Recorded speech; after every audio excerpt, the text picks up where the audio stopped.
আপনারা কি জানেন 19 তারিখটা কতটা কার্যকরী? হ্যাঁ, 19 তারিখ 1 এবং 9, ঠিক আছে, 1 এবং 9 সহযোগে কিন্তু 10 তৈরি হয় এবং সেই নাম্বারটাকে যদি আমরা সিঙ্গেল ডিজিটে যদি আনি, এটা কিন্তু নাম্বার 1। এই দিনে আপনারা যে কোনো শুভ কাজ শুরু করতে পারেন। যে কোনো কাজ যদি আপনারা শুরু করেন সেক্ষেত্রে কিন্তু আপনাদের সাকসেস রেট কিন্তু অনেক ভালো থাকবে। অনেক ভালোভাবে, অনেক বাধাহীনভাবে কিন্তু আপনারা নিজেদের কেরিয়ার বা যে কোনো শুভ কাজ কিন্তু শুরু করতে পারেন এই 19 তারিখে। কিন্তু হ্যাঁ, অবশ্যই একটা কথা আপনাদেরকে বলে রাখি, যাদের ডেট অফ বার্থে 8, অর্থাৎ কারোর বার্থ ডেট, কারোর জন্মদিন যদি 8 তারিখ বা 17 তারিখ বা 26 তারিখ, 8 তারিখ, 17 তারিখ বা 26 তারিখ যে কোনো মাসের হয়, তাদের জন্য কিন্তু এই 19 তারিখটা যে কোনো কিছু শুরু করবার জন্য কিন্তু একেবারেই শুভ নয়।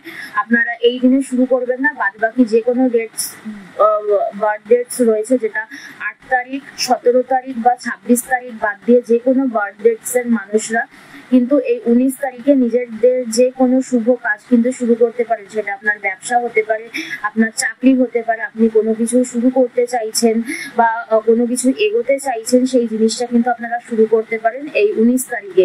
19 তারিখ কিন্তু ভীষণ শুভ একটা দিন, সবার জন্য ভীষণ কার্যকরী হয়, যেহেতু এটা নাম্বার 1 হচ্ছে রবির নাম্বার এবং নাম্বার 9 হচ্ছে মঙ্গলের নাম্বার। এই দুটোর কম্বিনেশনে যখন নাম্বার 1 তৈরি হয়, সেটা কিন্তু ভীষণ স্ট্রং একটা যোগ তৈরি করে এবং সেই জায়গায় দাঁড়িয়ে কিন্তু এই নাম্বার 1টা কিন্তু ভীষণ শক্তিশালী এবং ভীষণ স্ট্রং নাম্বার কিন্তু তৈরি হয়, ঠিক আছে।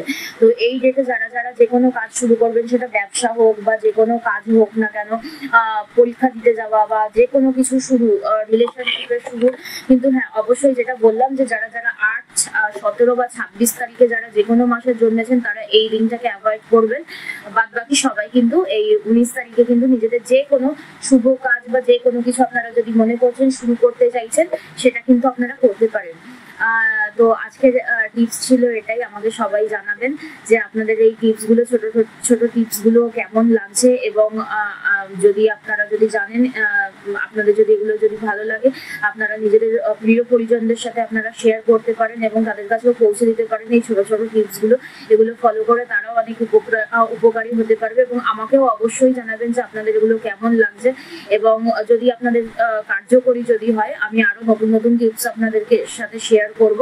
এবং যদি ভিডিওটা যদি ভালো লেগে থাকে, অবশ্যই চ্যানেলটাকে সাবস্ক্রাইব করে নেবেন। নমস্কার, আজ আসা তাহলে।